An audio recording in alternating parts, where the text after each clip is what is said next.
Welcome to the tournament tip-off. I'm Connor Ennis of the New York Times, here with Tom Jolly, sports editor of the New York Times. We're into the round of 16 of the NCAA tournament.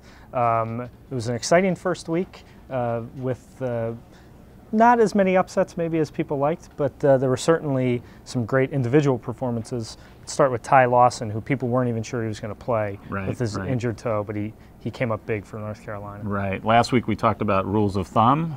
This week we should talk about toes, because Lawson's toe may well be the key to North Carolina's prospects in the tournament. He aggravated it against LSU, but he obviously was able to deal with it and played exceptionally well in the second half. But he's one key player. DeJuan Blair, whether he can stay out of foul trouble for Pittsburgh, he's another key. And then the guys who you maybe don't notice so much during the regular season, but a guy like Sam Young of Pittsburgh, great slasher, can hit from the outside and carried Pittsburgh against Oklahoma State in the first half. Earl Clark of Louisville, who again has some of those same abilities to take over a game. We'll see Tyreek Evans of Memphis, another guy who maybe hasn't gotten a lot of attention nationally because Memphis hasn't played a national kind of schedule. We'll finally get to see them up against some top flight talent. Yeah. And then there's some others. Yeah, I mean, I think if you look at a guy like Andy Routens from Syracuse, who's, I mean, he's certainly not a star, but if he starts hitting from the outside, Syracuse becomes a very, very dangerous team. You could see that against Arizona State. They just separated themselves very quickly.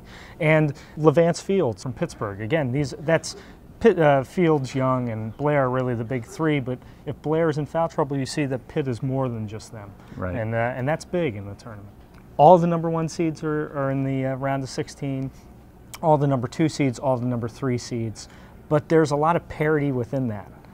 It's kind of wide open right now. Exactly. Well, all season long, people were saying 6 to 8 teams could win the national championship, and those 6 to 8 teams are still in the tournament. Yeah. And so I think we're set up for a very exciting final 2 weeks.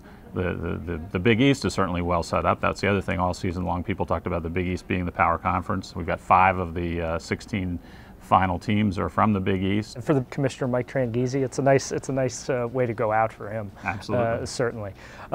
It'll be interesting to see what happens throughout this next weekend. We'll be here watching it. We hope you'll stop by at the Quad Blog throughout the weekend for news and notes, and throughout the rest of the tournament.